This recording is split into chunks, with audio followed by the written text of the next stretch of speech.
Hello students, welcome to our channel. Students, आज हम HSSC TGT screening 2023 के लिए पैडागोजी का टॉपिक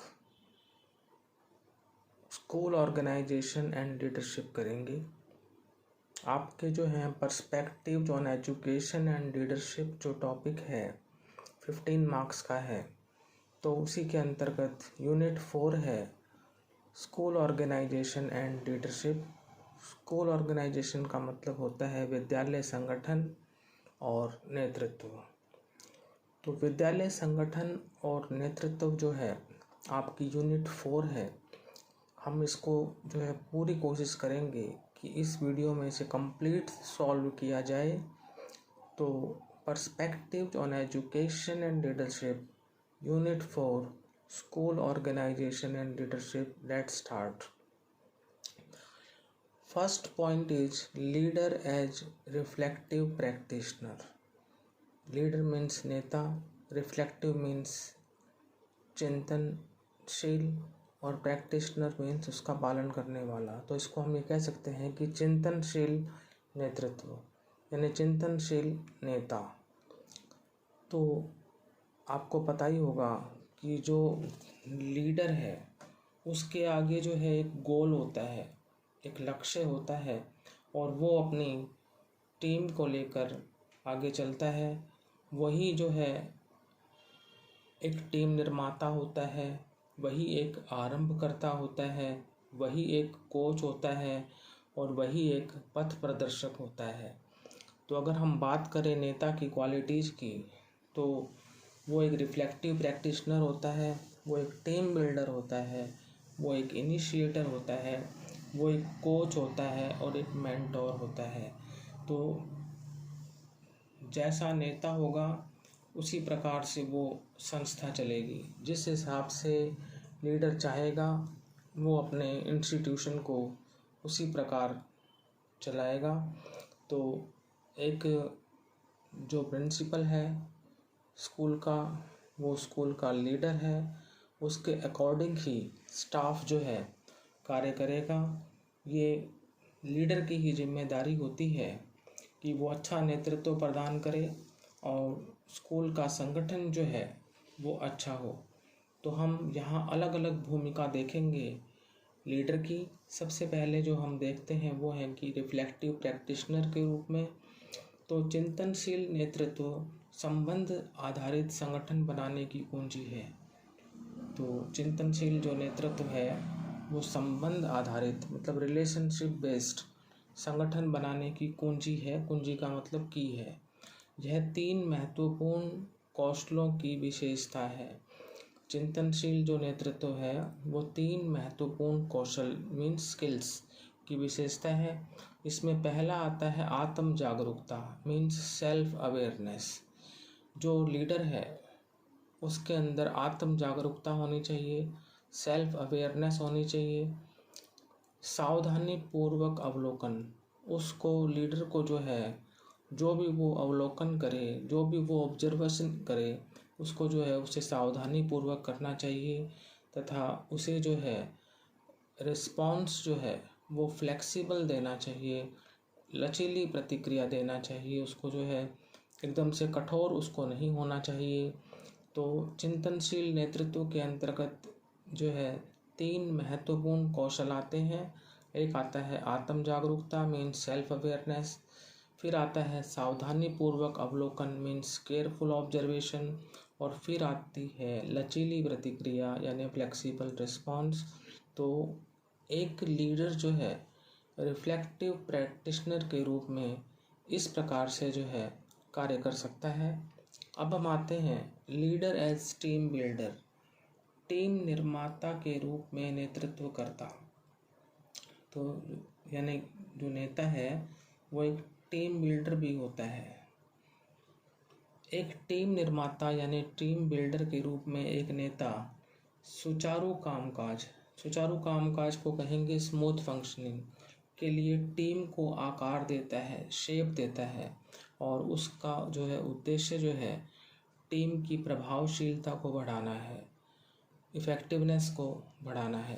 अब जैसे स्कूल का जो प्रिंसिपल है, उसका जो स्टाफ है, वो उसकी टीम है, वो सभी को जो है उनकी योग्यताओं के अनुसार जो है कार्य सौंपता है और वो टीम जो है उसी हिसाब से कार्य करती है और जिस टीचर के में जो काबिलियत है उसके अनुसार ही उसको जो काम सौंपा जाता है और इस तरह से जो है वो टीम जो है वो प्रभावशाली तरीके से कार्य करती है, तो काम जो है वो सुचारू रूप से होता है।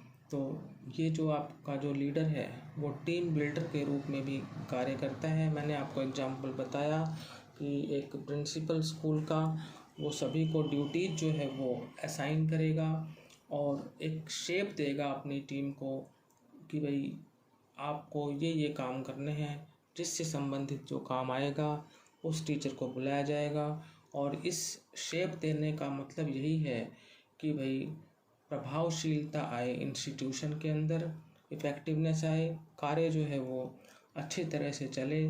तो ये एक टीम निर्माता का कार्य है। इसी तरह आप देखते हैं क्रिकेट की टीम का भी कप्तान होता है, वो भी अपने सारे साथी खिलाड़ियों को साथ लेके चलता है, तभी टीम जो है सफलता के मुकाम तक पहुंचती है।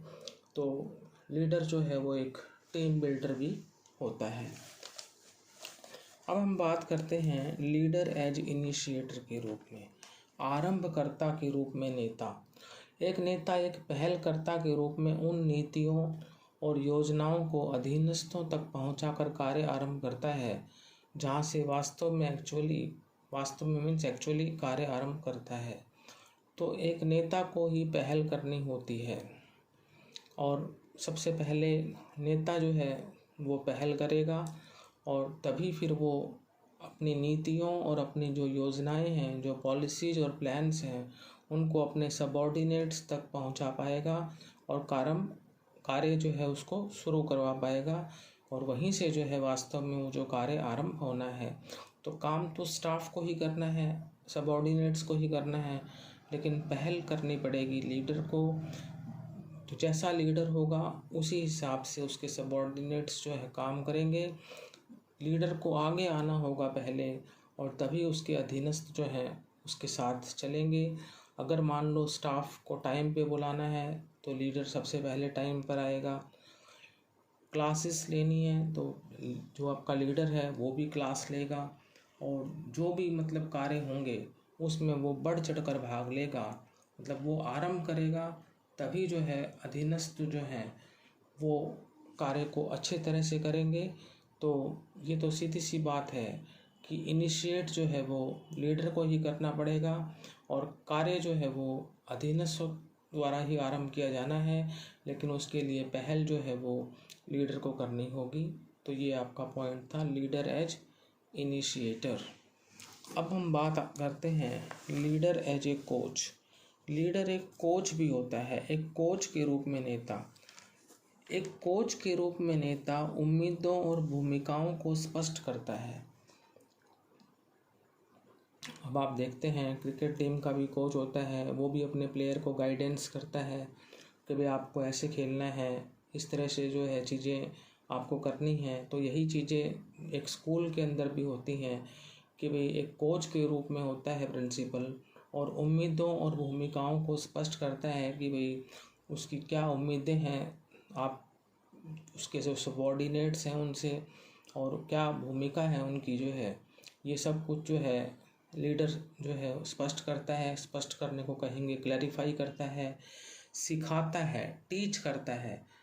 टीच का मतलब सिखाना, टीचिंग करना, समर्थन करता है, सपोर्ट करता है और टीम के सदस्यों के उनके प्रदर्शन को अच्छा बनाने में सहायता करने के लिए ज़रूरी सारी चीज़ें करता है कि कैसे जो है निखार आए उसकी टीम में, उनका प्रदर्शन बेहतर हो, चाहे वो टीचिंग में हो, चाहे करिकुलर एक्टिविटीज़ में हो, चाहे एक्स्ट्रा करिकुलर एक्टिविटीज़ में हो, सभी में जो है जो लीडर है वो उनकी सहायता करता है और जो भी आवश्यक चीज़ें हैं उनको जो है प्रोवाइड करवाता है।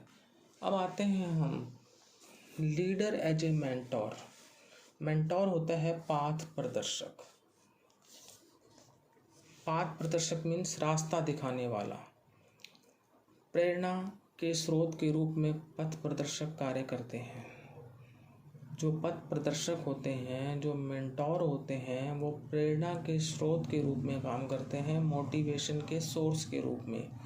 नए शिक्षकों को निर्देश, जो न्यू टीचर्स होते हैं उनको निर्देश देना, इंस्ट्रक्शन देना, पाठ्यक्रम या पाठ्यचर्या, क्यूरिकुलम के बारे में बताना, प्रक्रिया, प्रोसीजर, प्रथाओं, प्रैक्टिसेस के बारे में सलाह देना, एडवाइज करना, ये भी एक मेंटोर का काम है। तो लीडर जो है एक मेंटोर की भूमिका भी निभाता है। मेंटोर के अंतर्गत उसको जो है, जो न्यू टीचर्स हैं उनको इंस्ट्रक्शन देने होते हैं, क्यूरिकुलम के बारे में बताना होता है, प्रोसीजर के बारे में बताना होता है, प्रैक्टिसेस के बारे में बताना होता है। तो इन सारी चीज़ों के बारे में जो एडवाइस है वो लीडर देता है। तो इस तरह से जो लीडर है वो एक मेंटोर के रूप में भी कार्य करता है। तो हमने पढ़ा leader as a reflective practitioner, हमने पढ़ा leader as a team builder, हमने पढ़ा लीडर एज इनिशिएटर, हमने पढ़ा लीडर एज कोच और हमने पढ़ा लीडर एज ए मेंटोर। तो लीडर की जो भूमिका है वो वास्तव में बहुत बड़ी भूमिका है, वो एक कड़ी का काम करता है। तो आप ये माने कि जो स्कूल का जो ऑर्गेनाइजेशन है उसकी पूर्णतः जिम्मेदारी जो है लीडर की होती है और उसके अंदर सारी लीडरशिप क्वालिटीज जो हैं वो होनी चाहिए। अब हम आते हैं perspective on school leadership, instructional, distributed and transformative. Perspective on school leadership, जो स्कूल नेतृत्व है उसके जो है पर्सपेक्टिव्स वो होते हैं instructional, distributed and transformative. Perspectives on school leadership में 3 पर्सपेक्टिव्स हैं, इंस्ट्रक्शनल, डिस्ट्रीब्यूटेड और ट्रांसफॉर्मेटिव। सबसे पहले बात करते हैं इंस्ट्रक्शनल लीडरशिप की, जो कि निर्देशात्मक नेतृत्व है।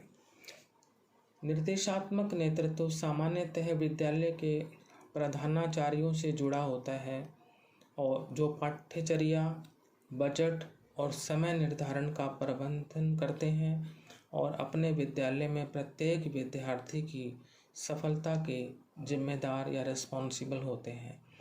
तो इंस्ट्रक्शनल लीडरशिप आप समझ ही गए होंगे कि भाई इसमें जो है निर्देश देने होते हैं और जो स्कूल का जो मुखिया होता है, प्रधानाचार्य, उसी से जुड़ा हुआ है, एसोसिएटेड है निर्देशात्मक नेतृत्व, जो कि पाठ्यचर्या मीन्स क्यूरिकुलम।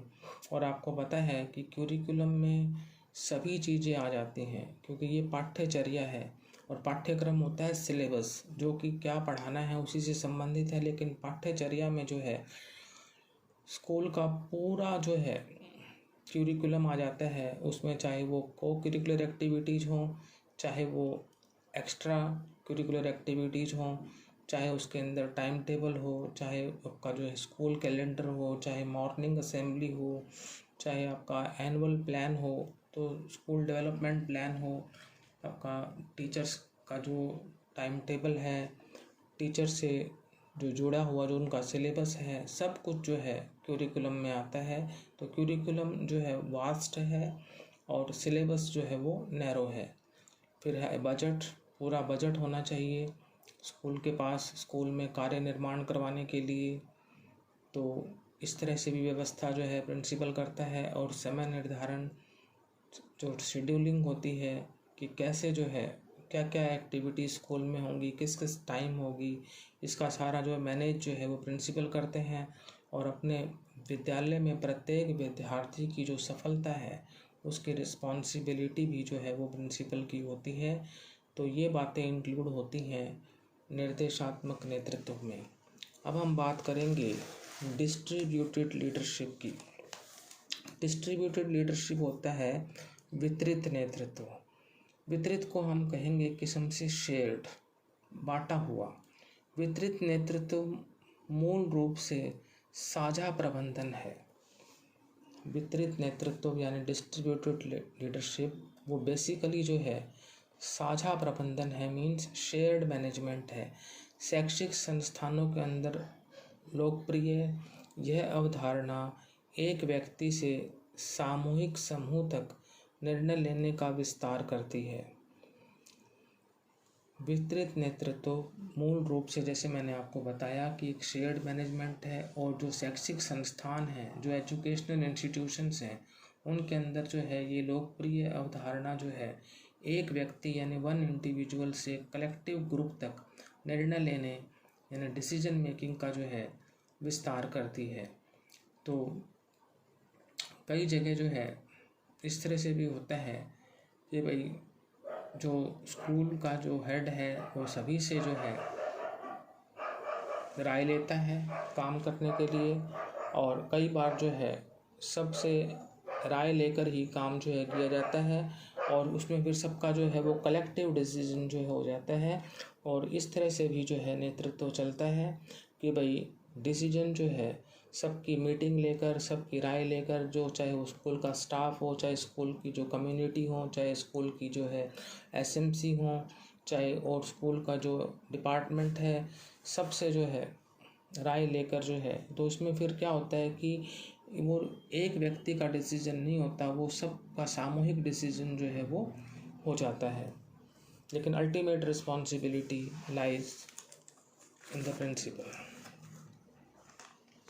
फिर है ट्रांसफॉर्मेशनल लीडरशिप, परिवर्तनकारी नेतृत्व। ट्रांसफॉर्मेशनल लीडरशिप को हम कहते हैं परिवर्तनकारी नेतृत्व। परिवर्तनकारी जो नेतृत्व है वो स्वयं को परिवर्तन से संबंधित करता है। जो भी ट्रांसफॉर्मेशनल लीडरशिप है वो स्वयं को कहेंगे इटसेल्फ, और परिवर्तन मीन्स चेंज, संबंधित करता है मीन्स अपने आप को कंसर्न करता है और उससे, और इसी वजह से यहाँ विद्यालय नेता की भूमिका परिकल्पित परिवर्तन को गति देने में देखी जाती है। परिकल्पित परिवर्तन होता है एनविजन चेंज, उच्च उद्देश्यों यानी हायर ऑब्जेक्टिव्स और विद्यालय की बेहतरी का मतलब बेटरमेंट के लिए परिवर्तन लाने की इस प्रक्रिया में संगठन के शिक्षक, अन्य और नेता एक साथ हैं। तो परिवर्तनकारी नेतृत्व यही है कि भाई जो भी एटमॉस्फेयर है स्कूल का, और स्कूल में जो चीज़ें चली आ रही हैं उनमें लगता है कि भाई चेंजेस करने की आवश्यकता है, तो जो स्कूल का जो ऑर्गेनाइजेशन है, स्कूल का जो संगठन है, उसमें शिक्षक आ जाएंगे, अन्य व्यक्ति आ जाएंगे, कम्युनिटी आ जाएगी, जो भी स्कूल से जुड़े हुए मेंबर्स हैं वो आ जाएंगे, और नेता जो है वो प्रिंसिपल ही है। तो इस तरह से सब के साथ मिलकर जो चेंजेस करने की आवश्यकता है वो चेंजेस जो हैं हायर ऑब्जेक्टिव्स को अटेन करने के लिए और स्कूल के बेटरमेंट के लिए लिए जाएंगे। तो परिवर्तन जो है वो लाया जाता है। कई बार जैसे स्कूल की जो यूनिफॉर्म है उसको जो है चेंज किया जाता है।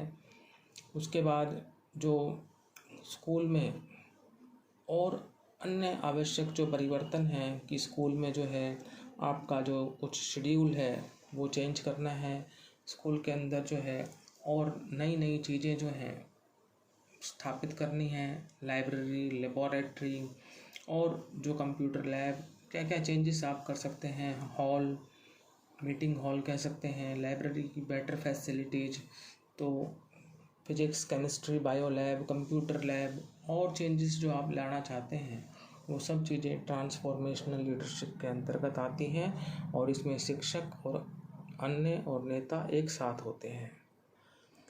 अब बात करते हैं हम विजन बिल्डिंग की। विजन बिल्डिंग होता है दृष्टिकोण निर्माण। विजन हर एक का होता है, बगैर विजन के तो कोई काम हो ही नहीं सकता। तो जो स्कूल का जो हेड होगा उसका विजन है कि वो अपने स्कूल को जो है आगे लेकर जाए। इसी तरह से जो टीचर्स स्कूल में पढ़ाते हैं उनका विजन है कि वो स्टूडेंट्स जो है उनके वो बोर्ड एग्ज़ाम्स में अच्छे नंबर लेकर आएँ, परीक्षा में अच्छे नंबरों से पास हों, बड़े बड़े पदों पर आसीन हों। तो विजन बिल्डिंग तो अवश्य होना चाहिए। दृष्टिकोण निर्माण, तभी जो है चीज़ें जो हैं हम बेहतर कर सकते हैं। बिना विजन के कुछ नहीं हो सकता। लाइफ में हर एक को जो है विजन रखना पड़ता है। हर एक का अपना विजन होता है कि उसे भविष्य में क्या बनना है। तो इसी तरह से बात करते हैं विद्यालय के प्रति विजन बिल्डिंग की। तो विद्यालय के प्रति दृष्टिकोण निर्माण यानी विजन बिल्डिंग उस छवि या उस इमेज के विषय में बताता है कि विद्यालय क्या हो सकता है और क्या बनना चाहिए।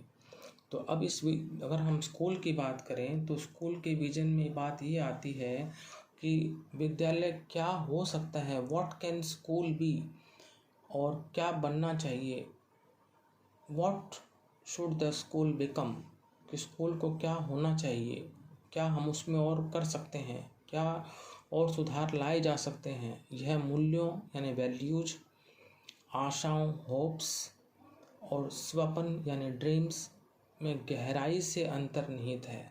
तो सीधी सी बात है कि जब हम बात करें विजन बिल्डिंग की तो विद्यालय क्या हो सकता है और क्या बनना चाहिए, तो उसके अंदर वैल्यूज आएंगी, होप्स होंगी और ड्रीम्स होंगे, और इनमें जो है गहराई से ये अंतर्निहित होगा, मीन्स डीपली एम्बेडेड होगा। जबकि मिशन स्टेटमेंट यह अधिक विशिष्ट और प्रायः यह परिभाषित करता है कि विद्यालय क्या और किसके लिए पूरा करने का प्रयास कर रहा है। जबकि मिशन स्टेटमेंट यह अधिक विशिष्ट का होता है मोर स्पेसिफिक, और प्रायः मीन्स आमतौर पर यह परिभाषित करता है या डिफाइन करता है कि विद्यालय क्या मीन्स व्हाट और किसके लिए, फॉर होम, पूरा करने का प्रयास कर रहा है। तो विजन बिल्डिंग में यही है कि भाई स्कूल का क्या विजन होना चाहिए, कि स्कूल क्या हो सकता है और क्या बनना चाहिए, इसके लिए वैल्यूज, होप्स और ड्रीम्स में जो है गहराई से जो है अंतर्निहित संबंध है। तो ये तो था आपका विजन बिल्डिंग। विजन होगा तभी स्कूल जो है प्रोग्रेस करेगा। अब हम बात करते हैं गोल सेटिंग की। गोल सेटिंग मीन्स लक्ष्य निर्धारण। स्कूल के हमें लक्ष्य निर्धारण करने पड़ेंगे।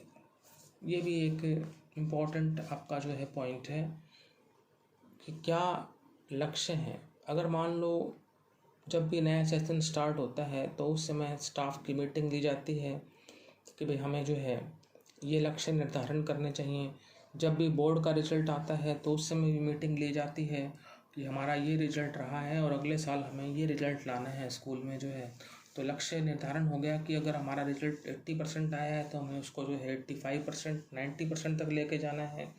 तो इसी तरह से स्टूडेंट्स की स्ट्रेंथ है, मान लो इस साल हमारी जो है 500 है तो नेक्स्ट ईयर हमारी जो है ये 600 होनी चाहिए। तो ये सब चीज़ें आती हैं गोल सेटिंग के अंतर्गत। तो विशिष्ट यानी स्पेसिफिक, मापने योग्य मीन्स जिसको मेजर किया जा सके, प्राप्त करने योग्य यानी जिसको अचीव किया जा सके, प्रासंगिक यानी जो तर्कसंगत हो, और समयबद्ध लक्ष्य जो टाइम के अनुसार जो लक्ष्य हैं जो विद्यालय की दृष्टि और मिशन के साथ संरेखित होते हैं। तो ये सब कुछ आता है आपका गोल सेटिंग में। उदाहरण देखें आप, एग्जाम्पल, गणित में विद्यार्थियों के अकादमिक प्रदर्शन, एकेडमिक परफॉर्मेंस को बेहतर बनाने के लिए, बढ़िया करने के लिए हम उत्कृष्ट शिक्षा प्रदान करने के अपने दृष्टिकोण के अनुसार इस शैक्षणिक वर्ष के अंतर्गत या अंत तक गणित की मानकीकृत परीक्षा में जिले के औसत से कम अंक हासिल करने वाले विद्यार्थियों को अतिरिक्त गणित सहायता प्रदान करेंगे। तो ये लक्ष्य है कि मान लो आपका जो मैथमेटिक्स में जो स्टूडेंट्स हैं उनकी एकेडमिक परफॉर्मेंस को बेहतर बनाना है, बेहतर करना है और उत्कृष्ट शिक्षा प्रदान करने का आपका दृष्टिकोण है। तो ये जो आपका जो शैक्षणिक वर्ष है, जो एजुकेशनल जो ईयर है, तो इसमें के अंत तक जो है आप गणित विषय में बच्चों के औसत से कम अंक जिन्होंने हासिल करे हैं उन विद्यार्थियों को आप अतिरिक्त गणित सहायता प्रदान करेंगे। मीन्स उनको आप मैथ्स की रेमेडियल कोचिंग देंगे। ये आपका लक्ष्य है ताकि मैथ्स में जो है स्टूडेंट्स की परफॉर्मेंस जो है वो अच्छी हो सके। तो ये बातें आपको ध्यान रखनी होंगी। तो लक्ष्य निर्धारण आपको स्कूल में प्रत्येक चीज़ का जो है करना होगा। जो चीज़ पहले है उससे और बेटर करने के लिए लक्ष्य निर्धारण मीन्स गोल सेटिंग मैंने आपको एग्जांपल दिया मैथमेटिक्स स्टूडेंट्स का। अब चलते हैं school development plan. School development plan का मतलब होता है एक विद्यालय विकास योजना। और जब सेशन स्टार्ट होता है तो स्कूल का जो है डेवलपमेंट प्लान जो है तैयार किया जाता है। अब ये गवर्नमेंट स्कूल्स और प्राइवेट स्कूल्स दोनों में इसको तैयार किया जाता है कि भाई आपके इस साल जो है आप क्या क्या एक्टिविटीज़ करेंगे, आपका स्कूल का जो डेवलपमेंट प्लान क्या है। आप स्टूडेंट्स की स्ट्रेंथ बढ़ाएंगे, आप जो ये कंस्ट्रक्शन वर्क करेंगे, इस तरह से चीज़ें जो हैं उसके अंतर्गत आती हैं। आप स्कूल का रिजल्ट इम्प्रूव करेंगे, आप ट्री प्लांटेशन ड्राइव चलाएंगे। तो जितना भी जो चीज़ें हैं वो आप इसके अंतर्गत शामिल कर सकते हैं, जो भी आपका स्कूल का डेवलपमेंट प्लान हो। एक कार्य उन्मुख योजना जो विद्यालय के लक्ष्यों को प्राप्त करने के लिए विशिष्ट कार्यों मीन्स स्पेसिफिक वर्क्स और रणनीतियों की रूपरेखा तैयार करती है, जिसमें अध्यापकों, टीचर्स, प्रशासकों, एडमिनिस्ट्रेटर्स, विद्यार्थियों, स्टूडेंट्स, परिवारों, फैमिलीज और सामुदायिक कम्युनिटी के सदस्य सहित सभी हितधारकों यानी जिनके हित जुड़े होते हैं के मध्य सहयोग शामिल होता है। और इसमें प्रगति की निगरानी के लिए एक प्रणाली शामिल होती है और कार्यान्वित कार्यों और रणनीतियों की जो प्रभावशीलता का जो है मूल्यांकन किया जाता है।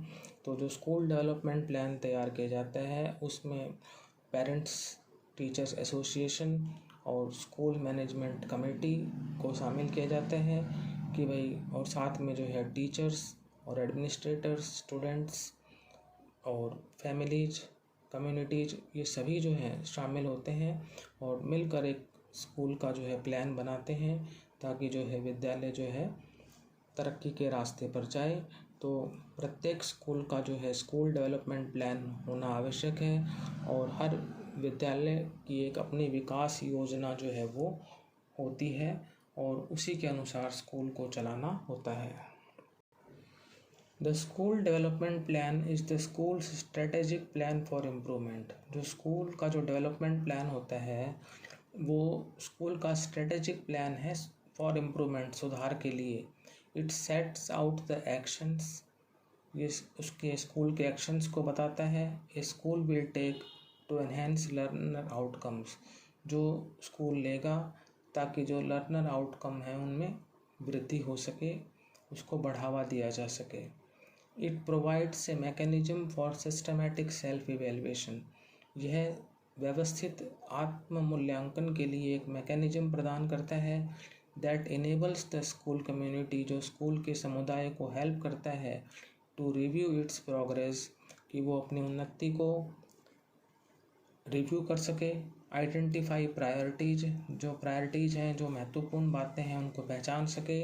And prepare plans for further improvement, और आगे की जो सुधार के लिए जो है और योजनाएं जो हैं वो तैयार कर सके। तो ये मैंने आपको इंग्लिश में भी बता दिया है स्कूल डेवलपमेंट प्लान के बारे में। अब हम बात करते हैं अगले टॉपिक की, using school processes and forums for strengthening teaching learning.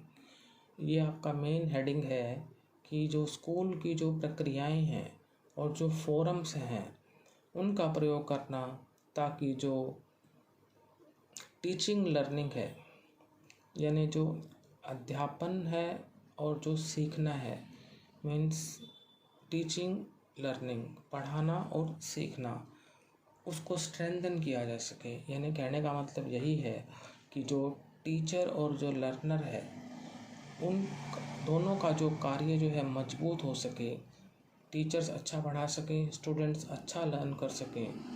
जो टीचिंग लर्निंग जो प्रोसेस है उसको स्ट्रेंथन करने के लिए स्कूल प्रोसेसेस और फॉर्म्स को यूज करना। उसके अंतर्गत जो आपका पहला आता है वो आता है एनुअल स्कूल कैलेंडर।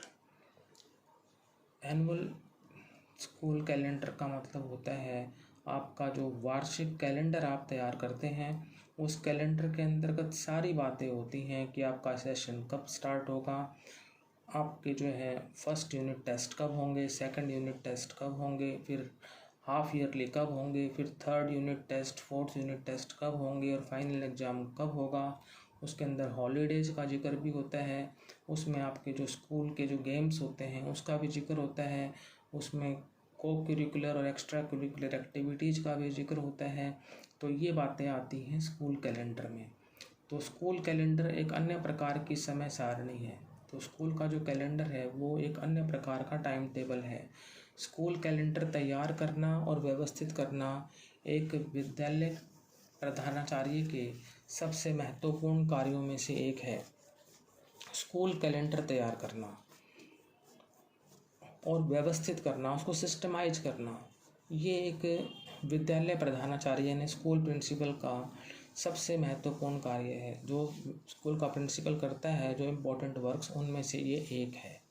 यह एक सुनियोजित means well planned school calendar होता है जो विद्यालय प्रधानाचार्य के पास दृष्टि, ज्ञान, अनुभव और पूरे स्कूल को जीवंत करने की क्षमता होती है।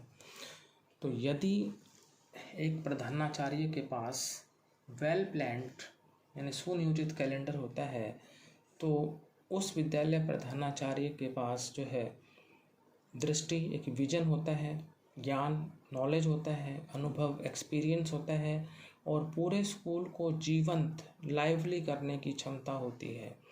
तो बगैर स्कूल कैलेंडर के जो है प्रधानाचार्य के पास दृष्टि, ज्ञान, अनुभव जो है वो मुश्किल होगा। तो स्कूल कैलेंडर ही उसको जो है एक विजन देगा, एक नॉलेज देगा, एक अनुभव देगा और फिर उस स्कूल कैलेंडर की वजह से उसके अंदर क्षमता होगी कि वो पूरे स्कूल को जीवंत कर सके, उसको लाइवली कर सके, उसमें जान फूंक सके।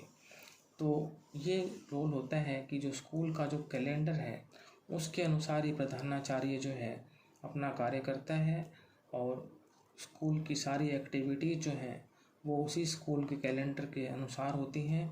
तो स्कूल कैलेंडर ही प्रधानाचार्य को दृष्टि, ज्ञान और अनुभव प्रदान करता है, जिससे प्रधानाचार्य के अंदर जो है वो एक क्षमता उत्पन्न हो जाती है और वो स्कूल को जीवंत कर सकता है, उसको लाइवली कर सकता है, उसमें जान फूंक सकता है। तो ये सब कुछ संभव है एनुअल स्कूल कैलेंडर से। तो हम कह सकते हैं कि एक स्कूल कैलेंडर एक दस्तावेज है, एक डॉक्यूमेंट है जो महत्वपूर्ण घटनाओं, जो इम्पोर्टेंट इवेंट्स हैं, गतिविधियां हैं, एक्टिविटीज़ हैं और आकलन की रूपरेखा तैयार करता है। तो स्कूल कैलेंडर जो है एक दस्तावेज है जो महत्वपूर्ण घटनाओं, इम्पोर्टेंट इवेंट्स, गतिविधियों, एक्टिविटीज़ और आकलन की रूपरेखा तैयार करता है जो पूरे वर्ष स्कूल में होगा। ये मैंने आपको शुरुआत में ही बता दिया था कि स्कूल कैलेंडर में क्या क्या चीज़ें शामिल होती हैं। इसे विद्यालय से संबंधित महत्वपूर्ण घटनाओं और गतिविधियों पर ध्यान केंद्रित करते हुए तैयार किया जाता है। जब भी स्कूल कैलेंडर तैयार किया जाता है तो इसमें महत्वपूर्ण जो घटनाएं हैं, जो इम्पोर्टेंट इवेंट्स हैं और जो एक्टिविटीज़ हैं होनी है उस साल, उस पर पूरा ध्यान फोकस करते हुए ही स्कूल कैलेंडर का निर्माण होता है, उसे तैयार किया जाता है।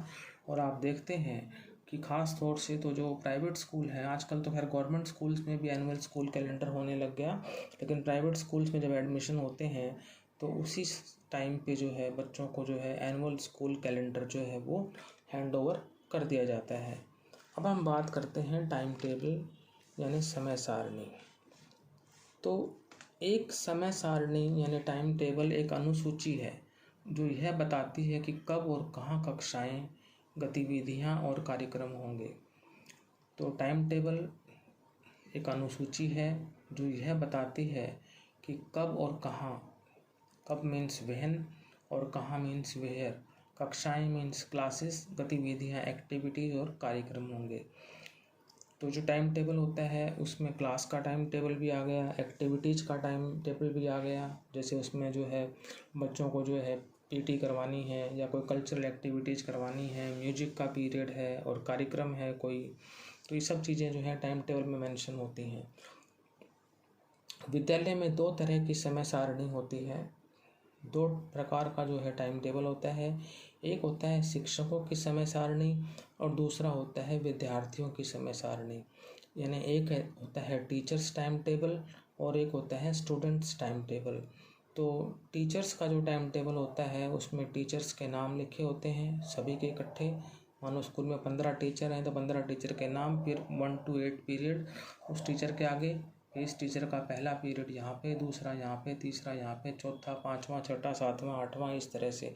जो वैकेंट होता है उसमें उसके आगे डैश लगा दिया जाता है या वैकेंट लिख देते हैं।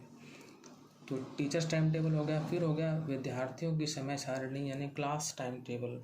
तो पहले जैसे मान लो बना दिया हमने 6th का टाइम टेबल, 6th में फर्स्ट पीरियड इस टीचर का होगा, सेकंड ये होगा, थर्ड इसका होगा, इसी तरह से 7th 8th 9th 10th 11th 12th। तो ये क्लास टाइम टेबल हो गया कि 1 to 8 का जो है 6th क्लास का, इसी तरह से 1 to 8 का 7th क्लास का और बाकी क्लासों का। तो इस तरह से मैंने बताया है सिर्फ 6 to 12th का। तो ये दो तरह के time table, teachers time table और क्लास टाइम टेबल, जिसको हम स्टूडेंट्स टाइम टेबल भी कह देते हैं। एक अच्छी समय सारणी स्पष्ट रूप से इशारा करती है। एक जो अच्छी समय सारणी होती है वो स्पष्ट रूप से इशारा करती है कि विद्यालय में विशेष स्थानों और घंटों में किस प्रकार की पाठ्यचर्या और सह पाठ्यचर्या संबंधी गतिविधियां चल रही हैं। विद्यालय में विशेष स्थानों मीन्स स्पेसिफिक प्लेसेस और घंटों मीन्स आवर्स में किस प्रकार की पाठ्यचर्या मीन्स क्यूरिकुलर और सह पाठ्यचर्या मीन्स को करिकुलर संबंधी गतिविधियाँ यानी एक्टिविटी चल रही हैं। टाइम टेबल यह भी दर्शाता है कि ये गतिविधियाँ, टाइम टेबल ये भी बताता है कि ये जो गतिविधियाँ हैं, ये जो एक्टिविटीज़ हैं, किसके पर्यवेक्षण और मार्गदर्शन में की जा रही हैं। उसमें मेंशन होता है टाइम टेबल में कि ये एक्टिविटीज़ ये टीचर कराएगा और इसको ऑब्जर्व जो है ये करेगा और मार्गदर्शन जो है ये करेगा। तो ये सब चीज़ें जो हैं मेंशन होती हैं टाइम टेबल में। टाइम टेबल यह भी दर्शाता है कि ये गतिविधियाँ किसके पर्यवेक्षण और मार्गदर्शन में की जा रही हैं। तो टाइम टेबल में करिकुलर और को करिकुलर एक्टिविटीज़ दोनों का ही जो है हवाला होता है। अब हम बात करते हैं पेरेंट टीचर फोरम्स की। अभिभावक शिक्षक मंच, पेरेंट टीचर फोरम्स को कहेंगे अभिभावक शिक्षक मंच। इसमें फर्स्ट पॉइंट है पेरेंट टीचर्स फोरम्स, जिसको शॉर्ट फॉर्म में कहेंगे PTF। माता पिता और शिक्षकों के लिए एक साथ आने और विद्यार्थियों की शिक्षा और भलाई से संबंधित महत्वपूर्ण मुद्दों पर चर्चा करने का एक मंच है, जिसको हम कहते हैं पेरेंट्स टीचर्स मीटिंग, PTM बोल देते हैं हम उसको। तो वही बात है पेरेंट टीचर फोरम की भी, इसको PTF कह देते हैं और हम PTM बोलते हैं पेरेंट टीचर मीटिंग। तो इसमें क्या होता है, माता पिता और शिक्षक इस मंच पर एक साथ आ जाते हैं और फिर डिस्कशन होता है विद्यार्थियों की शिक्षा के बारे में, उनकी भलाई के बारे में, इनसे संबंधित महत्वपूर्ण मुद्दों पर चर्चा की जाती है। तो ये जो है पेरेंट्स टीचर्स मीटिंग होती हैं आम तौर के अंदर जो है जब भी यूनिट टेस्ट्स होते हैं, कोई एग्ज़ाम्स होते हैं हाफ ईयरली या एनुअल एग्ज़ाम्स या और ओकेजन्स पे भी जो है आजकल तो जो है PTM जो है 15 अगस्त पे 26 जनवरी पे रिज़ल्ट डिक्लेयर होता है, एनुअल रिज़ल्ट 31 मार्च पर तब भी होती है। तो ये जो पेरेंट टीचर फोरम है इसमें माता पिता और शिक्षक एक साथ आते हैं और माता पिता आकर अपने बच्चों की पढ़ाई के बारे में जानते हैं कि कैसा कर रहा है। टीचर उनको बताता है कि आपका बच्चा ऐसे कर रहा है और उसके अंदर क्या कमियां हैं, क्या अच्छाइयां हैं, इन सभी पर डिस्कशन होता है। आगे चलते हैं हम। फोरम के सामान्य निकाय में वे सभी माता पिता सम्मिलित होते हैं जिनके बच्चे विद्यालय में नामांकित होते हैं। जो पेरेंट टीचर फोरम होगा इसमें वही पेरेंट्स आएंगे जिनके बच्चे उस स्कूल में पढ़ रहे हैं, जबकि कार्यकारी समिति वर्किंग कमेटी माता पिता पेरेंट्स और शिक्षक टीचर्स दोनों से बनी होती है। जो कार्यकारी समिति होती है उसमें जो है पेरेंट्स टीचर का जो फोरम है उसमें हम माता पिता को शामिल करते हैं और टीचर्स को भी करते हैं, और विद्यालय के जो प्रधानाचार्य होते हैं वो उस फोरम के जो हैं पदेन अध्यक्ष के रूप में कार्य करते हैं। स्कूल का प्रिंसिपल जो है पेरेंट टीचर फोरम का पदेन अध्यक्ष होता है, उसकी अध्यक्षता में ही ये वर्किंग कमेटी कार्य करती है, जिसमें माता पिता और पेरेंट्स होते हैं। माता पिता यानी पेरेंट्स और टीचर्स।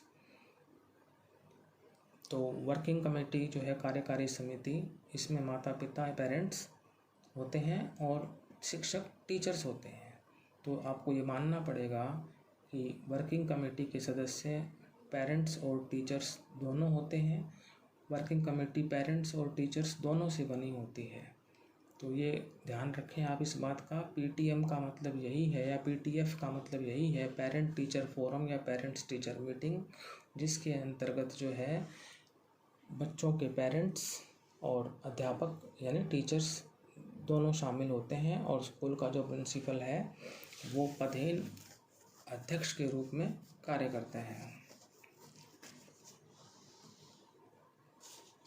आगे पेरेंट टीचर फोरम यानी पीटीएफ माता पिता को अपने विचार व्यक्त करने और अपने बच्चों की शिक्षा को प्रभावित करने वाली निर्णय लेने की प्रक्रियाओं में भाग लेने के लिए एक स्थान प्रदान करता है।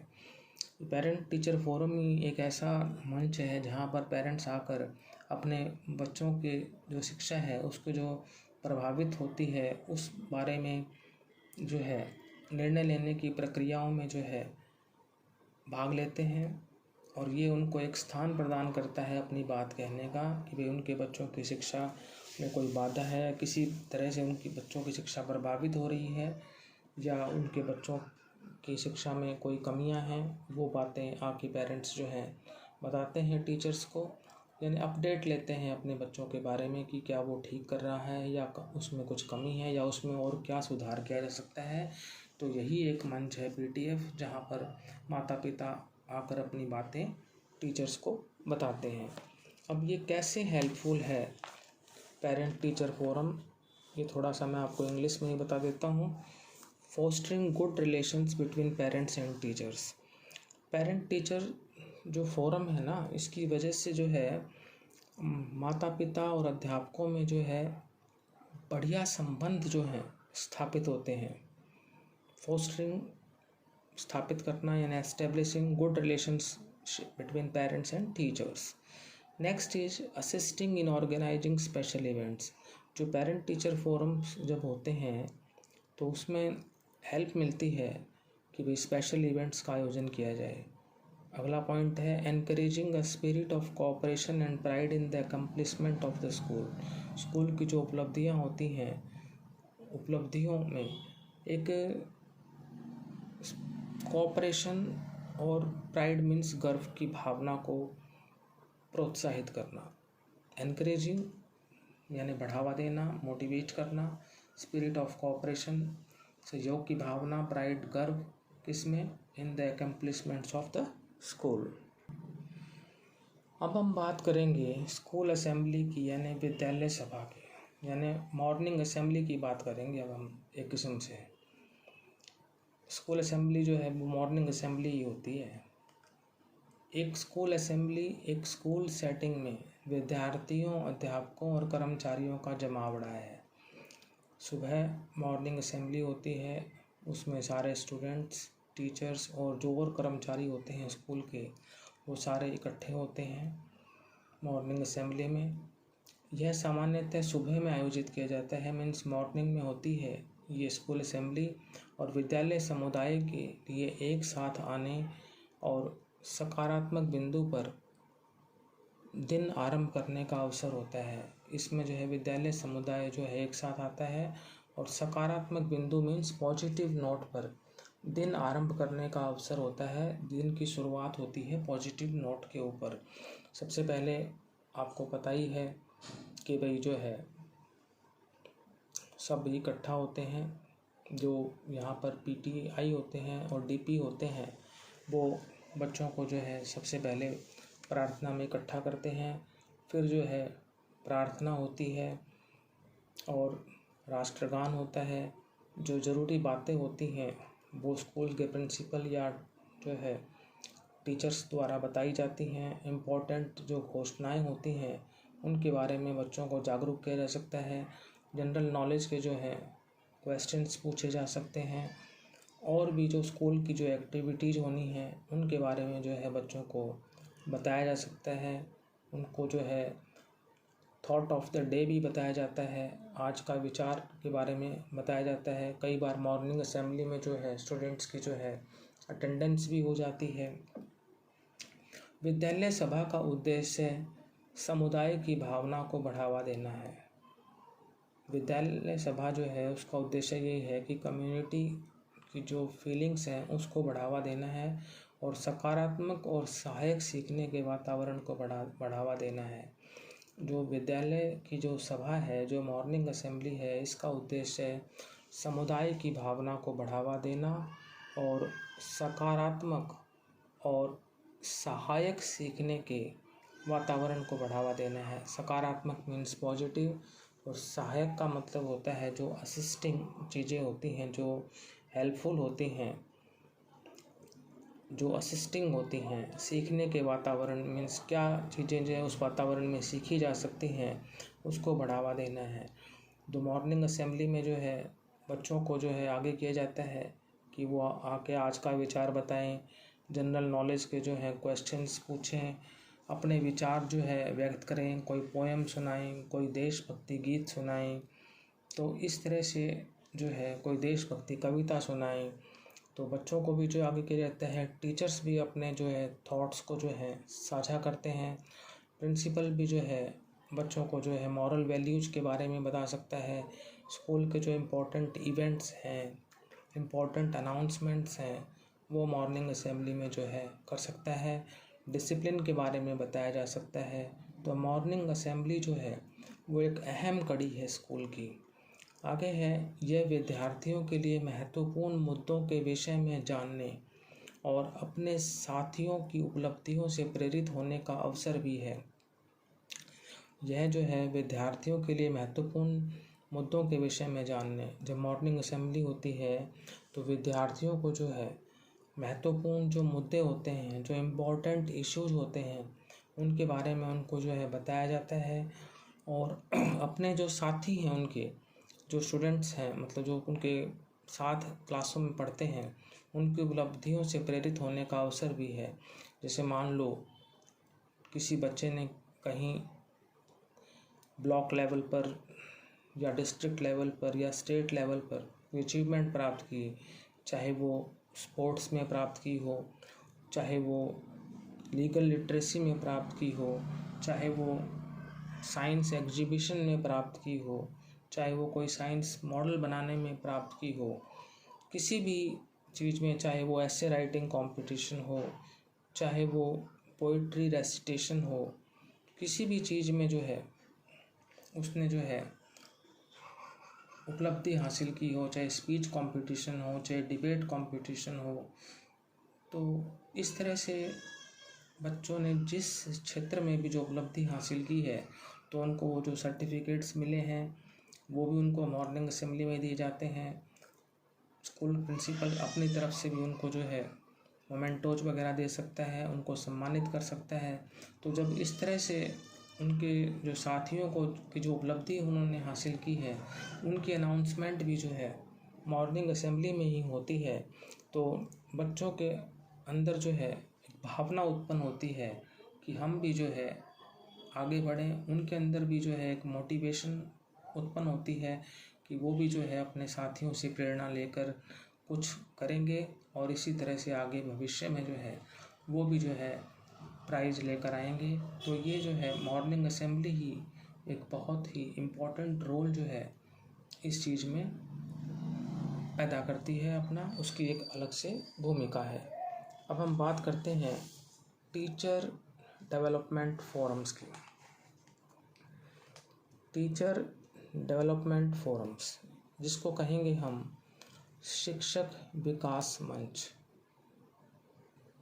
आवश्यकता है टीचर डेवलपमेंट फोरम्स की भी। तो बात करते हैं हम अब शिक्षक विकास मंच की कि टीचर एजुकेशन प्रोग्राम शिक्षकों को तैयार करते हैं। बहुत से टीचर एजुकेशन प्रोग्राम्स होते हैं जो शिक्षकों को तैयार करते हैं। तो टीचर्स के लिए ट्रेनिंग्स जो हैं वो होती रहती हैं, और आजकल निष्ठा ट्रेनिंग जो है आप सुनते ही हैं कि टीचर्स की जो है निष्ठा ट्रेनिंग जो है चलती रहती है, जो विद्यार्थियों की पीढ़ियों को शिक्षित करते हैं। तो टीचर एजुकेशन प्रोग्राम्स शिक्षकों को तैयार करते हैं, और वो टीचर्स जो हैं कितनी उनकी जो विद्यार्थी हैं उनकी पीढ़ियाँ आ जाती हैं। मतलब वही टीचर्स जो है आज जो बच्चे पढ़ रहे हैं उनके पेरेंट्स को भी पढ़ा चुका होता है। तो इसको कहते हैं कि अगर वो टीचर सपोज करो 50-55 साल का है और उसकी आयु इतनी है, तो वो आज जो बच्चे मानो 9th-10th में पढ़ रहे हैं वो उनके पेरेंट्स को भी पढ़ा चुका होता है। तो इस तरह से ये चीज़ें हैं कि टीचर्स एजुकेशन प्रोग्राम एक तो शिक्षकों को तैयार करते हैं और वो विद्यार्थियों की पीढ़ियों को शिक्षित करते हैं। ये काम है टीचर्स का। यह एक शिक्षा कार्यक्रम है। टीचर डेवलपमेंट फोरम भी जो है ये एक शिक्षा का ही कार्यक्रम है, जिसमें शिक्षकों को ज्ञान मीन्स नॉलेज, दृष्टिकोण एटीट्यूड्स, व्यवहार बिहेवियर तथा कौशल स्किल से लैस करने के लिए डिजाइन की गई नीतियाँ, प्रक्रियाएं और प्रावधान हैं। तो मैंने बताया ज्ञान नॉलेज, दृष्टिकोण एटीट्यूड्स, व्यवहार बिहेवियर्स, कौशल स्किल, लैस करना मीन्स इक्विप करना, और डिजाइन मीन्स डिजाइंड, और नीतियाँ यानी पॉलिसीज, और प्रक्रियाएं यानी प्रोसीजर्स, और प्रावधान यानी प्रोविजन। जो एक शिक्षक को कक्षा मीन्स क्लासरूम, विद्यालय स्कूल और व्यापक समुदाय यानी वाइडर कम्युनिटी में प्रभावी तरीके से कार्य करने की ज़रूरत होती है। तो ये सब कुछ संभव है जब टीचर डेवलपमेंट फोरम का निर्माण होगा और शिक्षक विकास मंच की मदद से ही टीचर्स के अंदर जो है ज्ञान उत्पन्न होगा, उनका दृष्टिकोण सही होगा, उनका व्यवहार अच्छा होगा, उनके अंदर स्किल्स बहुत ज़्यादा होंगी, और वो सभी जो है सरकार की जो नीतियाँ जो हैं, पॉलिसीज़ हैं, जो प्रोसीजर्स हैं, जो प्रावधान हैं, उनका पालन करेंगे, और वो शिक्षक जो हैं कक्षा में अच्छा पढ़ाएंगे, स्कूल को जो है ऊंचाइयों तक ले जाएंगे, और उनका जो है कम्युनिटी से भी जो है अच्छा संबंध स्थापित होगा और बेहतर तरीके से जो है कार्य कर सकेंगे।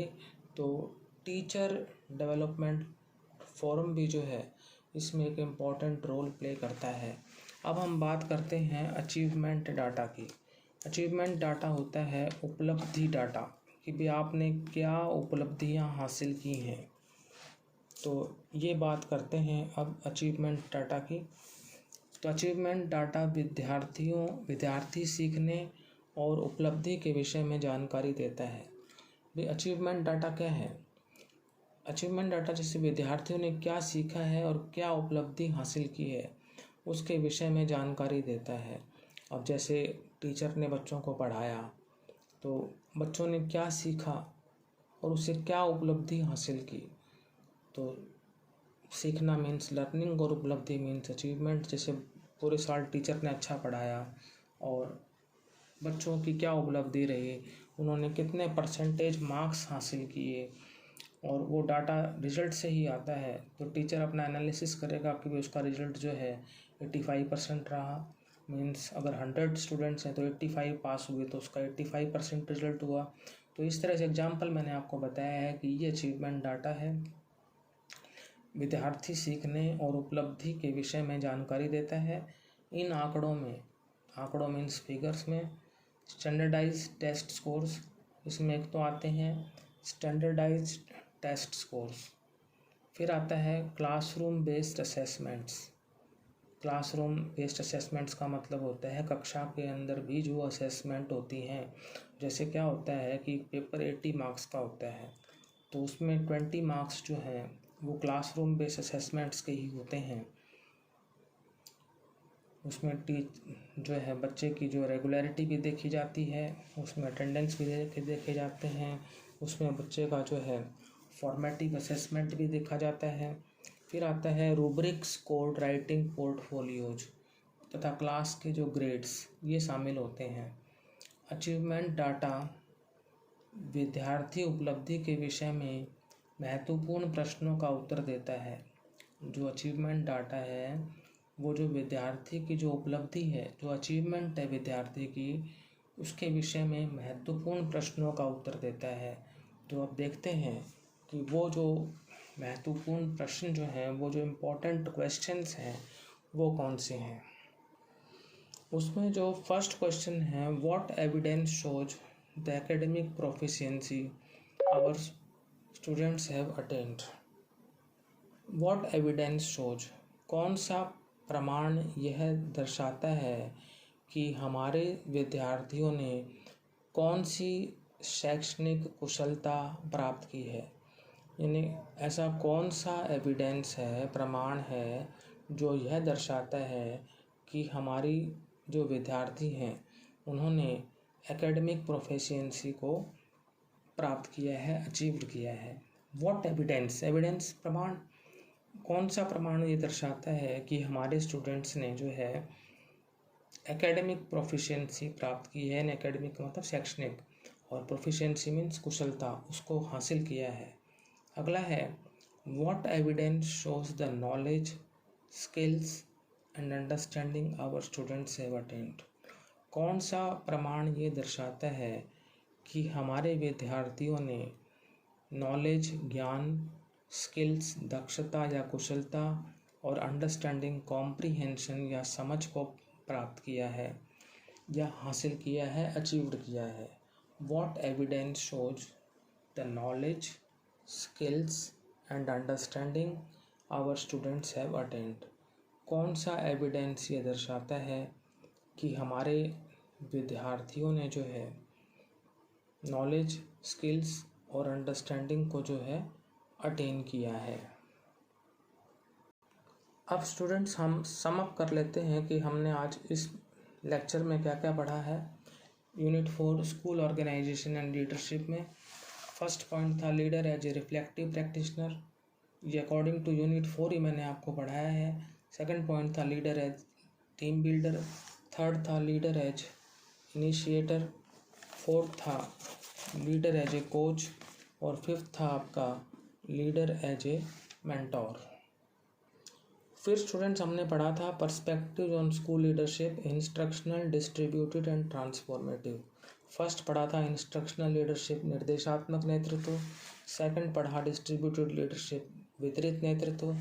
थर्ड पढ़ा ट्रांसफॉर्मेशनल लीडरशिप, परिवर्तनकारी नेतृत्व।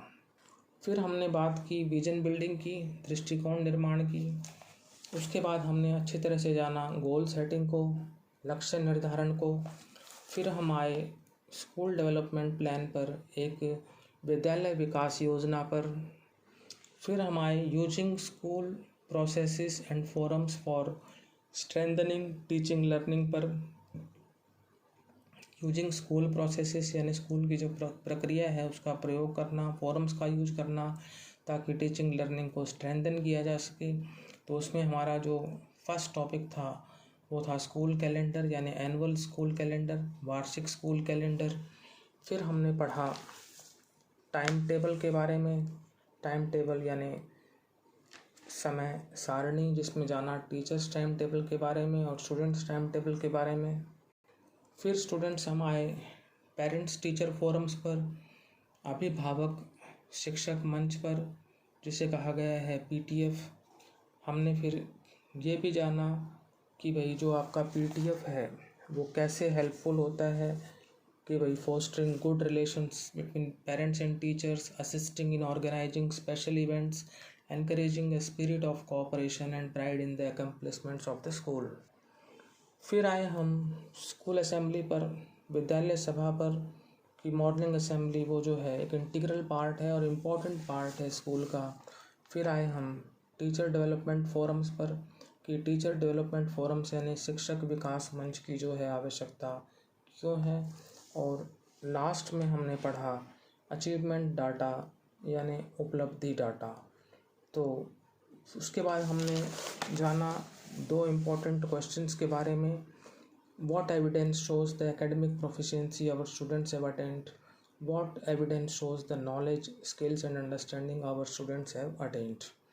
तो स्टूडेंट्स, अगर आपको हमारी आज का जो है यूनिट 4 का जो है topic school organisation and leadership, जो कि perspectives on education and leadership के अंतर्गत था, अगर आपको अच्छा लगा है तो आप इस वीडियो को लाइक करें, शेयर करें, चैनल को सब्सक्राइब करें। Thank you.